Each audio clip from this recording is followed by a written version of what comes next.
6,170 গৰাকী হিতাধিকাৰীক লাভান্বিত কৰি বৃদ্ধ পেঞ্চন আঁচনিৰ অনুদানৰ পৰিমাণ 250 টকাৰ পৰা 400 টকা আৰু বিধৱা পেঞ্চন আঁচনিৰ অনুদানৰ পৰিমাণ 300 টকাৰ পৰা 1250 টকালৈ বৃদ্ধি কৰা হৈছে।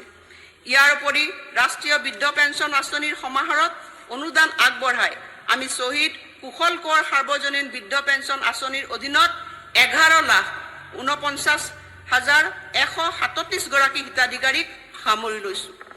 অধ্যক্ষ, আমি অংগনবাড়ী কৰ্মীৰ মাহিলী পাৰিতোষিক 6,500 টকাৰ পৰা 8,000 টকালৈ, অংগনবাড়ী সহায়িকাৰ পাৰিতোষিক 3,250 টকাৰ পৰা 4,000 টকালৈ, পোষণ ৰান্ধনিৰ পাৰিতোষিক 1,500 টকাৰ পৰা 2,000 টকালৈ বৃদ্ধি কৰিছোঁ।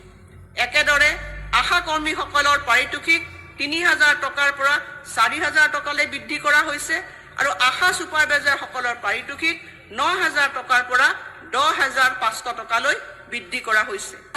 দুৰ্বল শ্ৰেণীৰ লোকসকলৰ প্ৰতি থকা আমাৰ দায়বদ্ধতা অনুসৰি ৰাষ্ট্ৰীয় সামাজিক সাহায্য আঁচনিৰ অধীনত থকা 8,06,170 গৰাকী হিতাধিকাৰীক লাভান্বিত কৰি বৃদ্ধ পেঞ্চন আঁচনিৰ অনুদানৰ পৰিমাণ 250 টকাৰ পৰা 400 টকা আৰু বিধৱা পেঞ্চন আঁচনিৰ অনুদানৰ পৰিমাণ 300 টকাৰ পৰা 1250 টকালৈ বৃদ্ধি কৰা হৈছে।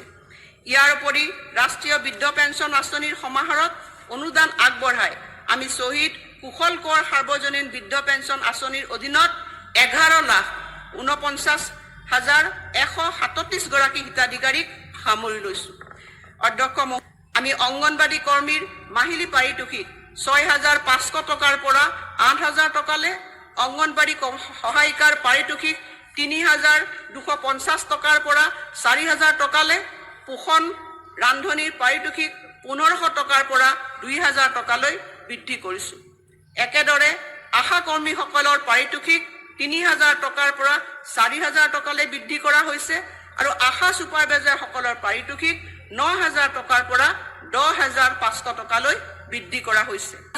দুৰ্বল শ্ৰেণীৰ লোকসকলৰ প্ৰতি থকা আমাৰ দায়বদ্ধতা অনুসৰি ৰাষ্ট্ৰীয় সামাজিক সাহায্য আঁচনিৰ অধীনত থকা 8,06,170 গৰাকী হিতাধিকাৰীক লাভান্বিত কৰি বৃদ্ধ পেঞ্চন আঁচনিৰ অনুদানৰ পৰিমাণ 250 টকাৰ পৰা 400 টকা আৰু বিধৱা পেঞ্চন আঁচনিৰ অনুদানৰ পৰিমাণ 300 টকাৰ পৰা 1250 টকালৈ বৃদ্ধি কৰা হৈছে।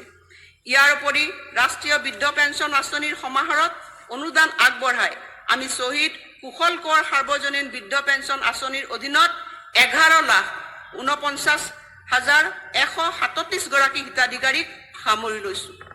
অধ্যক্ষ, সকলৰ প্ৰতি থকা গভীৰ শ্ৰদ্ধাৰ চিন স্বৰূপে আমি গুৰু দক্ষিণা নামৰ আঁচনিখন ৰূপায়ণ কৰিবলৈ পৰিকল্পনা কৰিছোঁ। আইন অনুসৰি যিসকল শিক্ষক আৰু টিউটৰৰ চাকৰি প্ৰাদেশিকৰণ কৰিব পৰা নগ'ল তেখেতসকললৈ এই আঁচনিৰ অধীনত এটা এককালীন সাহায্য আগবঢ়োৱা হ'ব।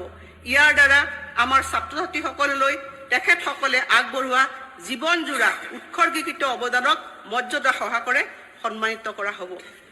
অসম মালা 4.0 মুকলি কৰাৰ লগে লগে যোগাযোগ ব্যৱস্থা উন্নত কৰি আমাৰ ৰাজ্যখনৰ জীৱন ৰেখা শক্তিশালী কৰাৰ বাবে আমাৰ যি সংকল্প সেয়া অব্যাহত থাকিব।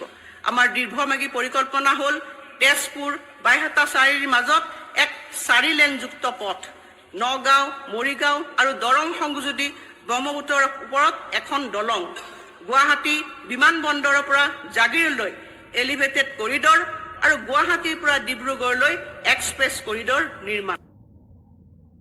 আমাৰ শিক্ষাবিদসকলৰ প্ৰতি থকা গভীৰ শ্ৰদ্ধাৰ চিন স্বৰূপে আমি গুৰু দক্ষিণা নামৰ আঁচনিখন ৰূপায়ণ কৰিবলৈ পৰিকল্পনা কৰিছোঁ। আইন অনুসৰি যিসকল শিক্ষক আৰু টিউটৰৰ চাকৰি প্ৰাদেশিকৰণ কৰিব পৰা নগ'ল তেখেতসকললৈ এই আঁচনিৰ অধীনত এটা এককালীন সাহায্য আগবঢ়োৱা হ'ব। ইয়াৰ দ্বাৰা আমাৰ ছাত্ৰ ছাত্ৰীসকললৈ তেখেতসকলে আগবঢ়োৱা জীৱনজোৰা উৎসৰ্গীকৃত অৱদানক মৰ্যাদা সহকাৰে সন্মানিত কৰা হ'ব।